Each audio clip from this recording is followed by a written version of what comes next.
തമിഴ്നാട് തെരഞ്ഞെടുപ്പ് ആവശ്യത്തിലാണ് കന്യാകുമാരി മണ്ഡലത്തിലെ NDA സ്ഥാനാർത്ഥി പൊൻ രാധാകൃഷ്ണന്റെ വാഹന പര്യടനം ആവശ്യത്തോടെ പുരോഗമിക്കുന്നു. പത്മനാഭപുരം നിയോജക മണ്ഡലത്തിലാണ് ഇന്ന് സ്ഥാനാർത്ഥി പര്യടനം നടത്തുന്നത്. വിവരങ്ങളുമായി അഖിൽ പാലോട്ടുമഠം ചേരുന്നുണ്ട്. അഖിൽ, ഇനി 2 ദിനം മാത്രമാണ് ബാക്കിയുള്ളത്. തമിഴകം പോളിംഗ് ബൂത്തിലേക്ക് പോകാൻ നാളെ കൊട്ടിക്കലാശമാണ്. തെരഞ്ഞെടുപ്പ് ആവേശം അതിന് ഉച്ചസ്ഥായിലെത്തിയിരിക്കുന്നു എന്നാണ് അറിയാൻ കഴിയുന്നതും.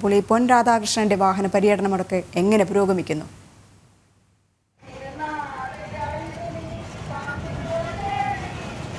രജനി, എന്തായാലും തമിഴക രാഷ്ട്രീയം ഒരു ദേശീയ രാഷ്ട്രീയത്തിന്റെ കാറ്റാഞ്ഞടിക്കുന്നത് തന്നെയാണ് നമുക്ക് ഈ തമിഴ്നാട്ടിൽ നിന്ന് മനസ്സിലാക്കാൻ സാധിക്കുന്നത്. തമിഴ്നാട് രാഷ്ട്രീയത്തെ സംബന്ധിച്ചിടത്തോളം ദ്രാവിഡ കഴക രാഷ്ട്രീയം മാത്രമായിരുന്നു കാലങ്ങളായി ഉണ്ടായിരുന്നു എങ്കിൽ കഴിഞ്ഞ നിയമസഭാ തെരഞ്ഞെടുപ്പോട് കൂടി തന്നെ സംസ്ഥാന രാഷ്ട്രീയത്തിൽ പോലും ദേശീയതയുടെ വലിയ അലയൊലികൾ ഉണ്ടാകുന്ന ഒരു സാഹചര്യം ഉണ്ടായിരുന്നു. BJPയെ സംബന്ധിച്ചിടത്തോളം, NDA സംബന്ധിച്ചിടത്തോളം 5 നിയമസഭാ സാമാജികർ തമിഴ്നാട്ടിൽ ഉണ്ടാകുന്ന ഒരു സാഹചര്യം ഉണ്ടാകുന്ന സ്ഥിതിവിശേഷം ഉണ്ടായിരുന്നു. അതിനുശേഷമുള്ള ഒരു ലോക്സഭാ തെരഞ്ഞെടുപ്പാണ്. ഇതിൽ ഏറ്റവും പ്രത്യേകത തമിഴ്നാടിനെ സംബന്ധിച്ചിടത്തോളം സൗത്ത് ഇന്ത്യയിൽ നിന്നും മോദി പ്രഖ്യാപിക്കുന്ന പ്രധാന സേവകനായി രാജ്യത്തിന്റെ 3ാം തവണയും അധികാരത്തിലെത്തും എന്ന് മോദി പ്രഖ്യാപിക്കുന്ന ആ 400 അംഗ സംഖ്യയിൽ സൗത്ത് ഇന്ത്യയിൽ നിന്നും അംഗങ്ങൾ ഉണ്ടാകും എന്നതായിരുന്നു മോദി എല്ലാ തവണയും പ്രഖ്യാപിച്ചിരുന്നത്. കാരണം അതിൽ ഒരു BJP മുന്നോട്ട് വെക്കുന്ന ഒരു രാഷ്ട്രീയ കാഴ്ചപ്പാട് കൂടിയുണ്ട്. കന്യാകുമാരി മുതൽ കാശ്മീർ വരെയും കാഞ്ചി മുതൽ കാമരൂപം വരെയുമുള്ള വലിയ വിശാലമായ ഭാരതം എന്ന കാഴ്ചപ്പാട് തന്നെ BJP മുന്നോട്ട് വെക്കും. ആ 400+ മുൻപും കന്യാകുമാരിയിൽ MP ആയിരുന്ന ഏകദേശം കന്യാകുമാരിയുടെ ചരിത്രം പരിശോധിച്ചാൽ പോലും 2 തവണ, ഒന്ന് അടൽ ബിഹാരി വാജ്പേയി ഗവൺമെന്റിന്റെ കാലത്ത് മന്ത്രിയായിരുന്നു, അതിനുശേഷം 1ാം മോഡി സർക്കാരിന്റെ കാലത്ത് മന്ത്രിയായിരുന്ന പൊൻ രാധാകൃഷ്ണനാണ് ഇത്തവണയും ഈ ജനവിധി തേടുന്നത്. കഴിഞ്ഞ തവണ അദ്ദേഹം MP ആയിരിക്കുന്ന സമയത്ത് ഏകദേശം 48,000 കോടി രൂപയുടെ വികസന പ്രവർത്തനങ്ങളാണ് കന്യാകുമാരിയിൽ നടപ്പിലാക്കിയത് എന്നതും ഒരു യാഥാർത്ഥ്യമാണ്. ഇപ്പോൾ അദ്ദേഹത്തിന്റെ വാഹന പര്യടനത്തിലാണ് നമ്മൾ. ഇപ്പോൾ ഓരോ ഗ്രാമപ്രദേശങ്ങളിലും ഒക്കെ തന്നെ അദ്ദേഹത്തിന്റെ വാഹന പര്യടനം മുന്നോട്ട് പോകുന്നുണ്ട്. വാഹന പര്യടനം നടക്കുന്ന സ്ഥലങ്ങളിലൊക്കെ തന്നെ അമ്മമാരടക്കം അതുപോലെ തന്നെ കുട്ടികളടക്കമുള്ളവരൊക്കെ തന്നെ അദ്ദേഹത്തെ സ്വീകരിക്കുന്നതിലേക്ക് വേണ്ടി കാത്തു നിൽക്കുന്നുണ്ട്. കാരണം നമുക്കറിയാവുന്നതുപോലെ തന്നെ വലിയ ചൂട് അനുഭവപ്പെടുന്ന ഒരു സ്ഥിതിയുണ്ട്. ആ ചൂടിനെ പോലും മാറ്റുന്ന തരത്തിൽ, അല്ലെങ്കിൽ ആ ചൂടിനെ പോലും അവഹേളിക്കുന്ന തരത്തിലാണ് അദ്ദേഹത്തിന്റെ പ്രചരണ പരിപാടികൾ മുന്നോട്ട് പോകുന്നത്. കാരണം അദ്ദേഹത്തിന്റെ പ്രായം, നമുക്ക് ദൃശ്യങ്ങളിൽ കാണുന്നത് പോലെ തന്നെ അദ്ദേഹത്തിന്റെ പ്രായം അതൊരു ഘടകമാണ്. പക്ഷെ ആ പ്രായത്തെ പോലും അവഹേളിച്ചുകൊണ്ട് ചെറുപ്പത്തിന്റെ ചുറുചുറുക്കോടെ ഓരോ സാധാരണക്കാരനെയും നെഞ്ചോട് ചേർത്ത് ഓരോ സാധാരണക്കാരന്റെയും പ്രശ്നങ്ങൾ കേട്ട് ഈ നാടിന്റെ, അദ്ദേഹത്തെ തന്നെ വിളിക്കുന്നത് തന്നെ പൊന്നണ്ണാച്ചി എന്നാണ് അദ്ദേഹത്തെ വിളിക്കുന്നത്. തമിഴ്നാട്ടുകാരുടെ പ്രിയപ്പെട്ട പൊന്നാറായി അദ്ദേഹം ഇത്തവണയും ജനവിധി തേടുമ്പോൾ അദ്ദേഹത്തിന്റെ ഈ വാഹന പര്യടനത്തിനൊപ്പം വരുന്ന സാധാരണക്കാരാണ്. കാരണം ഈ തമിഴ്നാടിനെ സംബന്ധിച്ചിടത്തോളം കേരളവുമായി അടുത്തു നിൽക്കുന്ന, കേരളവുമായി അടുത്തിടപെടുന്ന ഒരു ജില്ലയാണ് കന്യാകുമാരി എന്ന് പറയുന്നത്. കർഷകരുണ്ട്, അതുപോലെ തന്നെ മറ്റു വ്യവസായ സ്ഥാപനങ്ങൾ നടത്തുന്നവരുണ്ട്, വിദ്യാർത്ഥികളുണ്ട്, യുവജനങ്ങളുണ്ട്. എല്ലാ വിഭാഗത്തിൽപ്പെട്ട ആൾക്കാരും എല്ലാം തന്നെ ഒരുപോലെ നിൽക്കുന്ന സ്ഥലമാണ്. അവിടെ എല്ലാം തന്നെ ആവേശത്തോടു കൂടി തന്നെയാണ് അദ്ദേഹത്തിന് സ്വീകരണം ഒരുക്കുന്നത്. കുട്ടികളടക്കമുള്ളവർ, പ്രായഭേദമന്യേ വയസ്സായവരും എല്ലാം തന്നെ അദ്ദേഹത്തെ സ്വീകരിക്കുന്നതിലേക്ക് വേണ്ടി ഇവിടെ കാത്തു നിൽക്കുന്നുണ്ട്.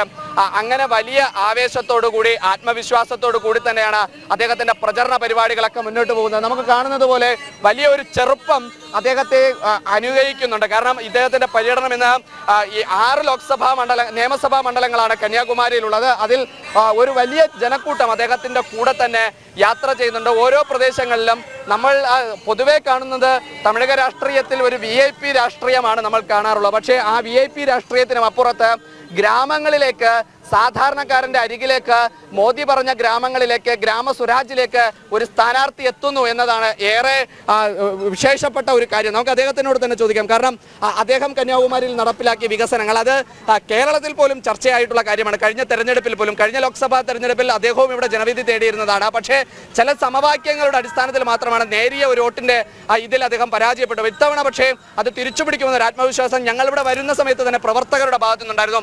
അണ്ണാച്ചി, എന്തായാലും വണക്കം. എല്ലാ വിജയാശംസകളും ജനൻ ടിവിയുടെ ഭാഗത്ത് നിന്ന് നേരുകയാണ്. 48,000 കോടി രൂപയുടെ വികസനം ഇങ്ങ തൊകുതിയിലെ നടപ്പിലാക്കിയിருக்கு. ഇത്തവണ ജനവിധി തേടുമ്പോൾ 400% മോഡി ഗ്യാരണ്ടിയിലെ இந்த കന്യാകുമാരി കണ്ടിപ്പാ இருக்கும். Definitely. In that 400, this Kanyakumari would be definitely one of the constituencies. Not only this Kanyakumari, but the other constituencies in Tamil Nadu.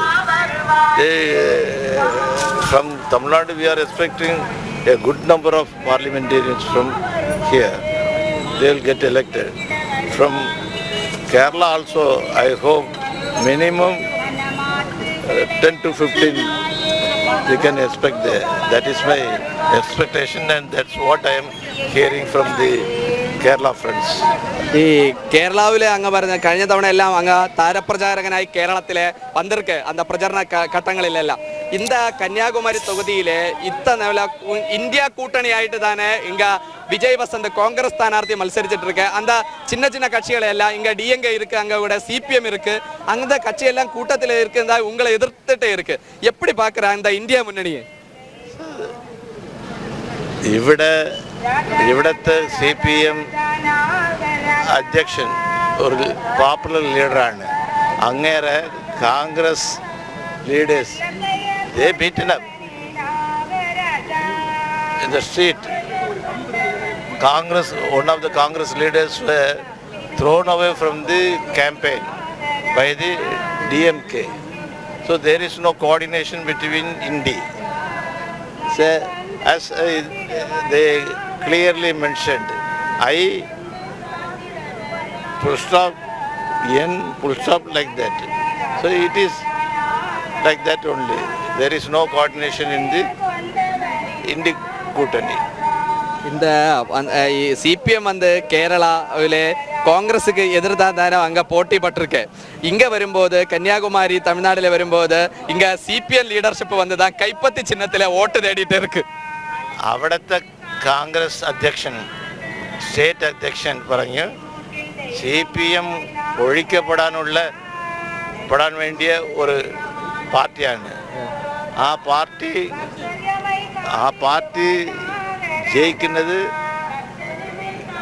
കേരളത്തിന് നല്ലതില്ല അങ്ങനെ പറഞ്ഞവിടെ രാഹുലിനെ അപ്പോസ് ചെയ്ത് അവിടെ CPM വർക്ക് ചെയ്യുന്നത്.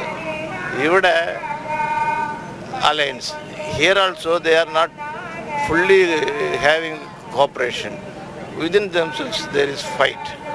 എന്തായാലും അങ്ങയുടെ പ്രചരണത്തിന് വേണ്ടി ആൾക്കാർ കാത്തു നിൽക്കുന്നുണ്ട്. ഞാൻ ബാക്കി വിശേഷങ്ങൾ അദ്ദേഹത്തോട് തന്നെ ചോദിക്കാം. എന്തായാലും ഞങ്ങൾ കൂടെ തന്നെ ഉണ്ട്. രജനി, നേരത്തെ ഞാൻ പറഞ്ഞു വെച്ചിടത്താണ് തമിഴക രാഷ്ട്രീയത്തിൽ ദ്രാവിഡ കക്ഷികൾ മാത്രമാണ് ഇതുവരെ ഒരു രാഷ്ട്രീയം സംസ്ഥാന രാഷ്ട്രീയത്തിൽ ഉണ്ടായിരുന്നു എങ്കിൽ ഒരു മാറ്റമാണ് കഴിഞ്ഞ തവണ BJPയുടെ സംസ്ഥാന അധ്യക്ഷൻ അണ്ണാമലയുടെയൊക്കെ നേതൃത്വത്തിൽ വലിയൊരു മാറ്റം തമിഴ്നാട്ടിലുണ്ടായിരുന്നു. അതിന്റെ തുടർച്ച എന്ന നിലക്ക് തന്നെയാണ് ഇത്തവണത്തെ പൊൻ രാധാകൃഷ്ണന്റെ ഈ തെരഞ്ഞെടുപ്പ് പ്രവർത്തനങ്ങൾ പോകുന്നത്. ഇപ്പോൾ നമുക്ക് കാണുന്നത് പോലെ ദൃശ്യങ്ങളിൽ കാണുന്നത് പോലെ ഒരു ഗ്രാമപ്രദേശത്താണ് ഇത്രയും അധികം ഗ്രാസ് റൂട്ട് ലെവലിലേക്ക് ഒരു സ്ഥാനാർത്ഥി എത്തുക എന്ന് പറയുന്നത് തന്നെ അത്രമാത്രമുള്ള വലിയ വിജയപ്രതീക്ഷയും അദ്ദേഹത്തിന്റെ ഭാഗത്തുണ്ട്. കാരണം അദ്ദേഹം നടപ്പിലാക്കിയ പദ്ധതികൾ തന്നെയാണ് അദ്ദേഹം ഉയർത്തിക്കാട്ടുന്നത്. നേരത്തെ അദ്ദേഹം നമ്മുടെ കേരളത്തിന്റെ രാഷ്ട്രീയം കൂടി അദ്ദേഹം സൂചിപ്പിച്ചു വെച്ചു. അതിലൊരു പ്രധാനമായും അദ്ദേഹം പറഞ്ഞത് CPMനെ സംബന്ധിച്ചിടത്തോളം CPM കേരളത്തിൽ കോൺഗ്രസുമായി മത്സരിക്കുന്നുണ്ട്. കോൺഗ്രസുമായി വലിയ രീതിയിലുള്ള തർക്കവും സംഘർഷവും ഒക്കെ തന്നെ സൃഷ്ടിക്കുന്നുണ്ട്. പക്ഷേ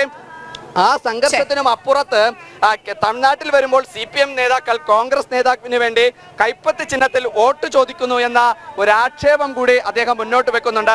വികസനം പറഞ്ഞ് മോദി നടപ്പിലാക്കിയ വികസനങ്ങൾ, കേന്ദ്ര സർക്കാർ നടപ്പിലാക്കിയ വികസനങ്ങൾ, ആ വികസനങ്ങൾ മാത്രം പറഞ്ഞുകൊണ്ട് ഒരു സ്ഥാനാർത്ഥി തെരഞ്ഞെടുപ്പിനെ നേരിടുന്നു. ഒരു സ്ഥാനാർത്ഥി ഈ നാട്ടിലെ ജനങ്ങളോട് സംവദിക്കാൻ തയ്യാറാകുന്നു എന്നതാണ് ഏറെ പ്രധാനപ്പെട്ട കാര്യം. ഇപ്പോൾ വാഹനത്തിന് പുറത്തിറങ്ങി അദ്ദേഹം പ്രവർത്തകരെ കാണുന്നതിലേക്ക് വേണ്ടി അദ്ദേഹം പോവുകയാണ്. രജനി, എന്തായാലും തമിഴ്നാട്ടിലെ ലോക്സഭാ തെരഞ്ഞെടുപ്പ് വലിയ ആവേശത്തോടു കൂടി വലിയ ആത്മവിശ്വാസത്തോടെ മുന്നോട്ട് പോകുന്നത് നമുക്ക് കാണാൻ സാധിക്കുന്നുണ്ട്. എന്തായാലും വലിയ ആവേശ തിരക്കിലാണ് സാധാരണ പ്രവർത്തകർ പോലും ഉള്ളത്. രജനി, ശരി, തെരഞ്ഞെടുപ്പ് ആവേശത്തിൽ തന്നെയാണ് തമിഴ്നാട് കന്യാകുമാരി മണ്ഡലത്തിലെ NDA സ്ഥാനാർത്ഥി പൊൻ രാധാകൃഷ്ണന്റെ പ്രചാരണം ആവേശത്തോടെ പുരോഗമിക്കുകയാണ്. വിവരങ്ങൾ നൽകുകയായിരുന്നു അഖിൽ പാലോട്ട്.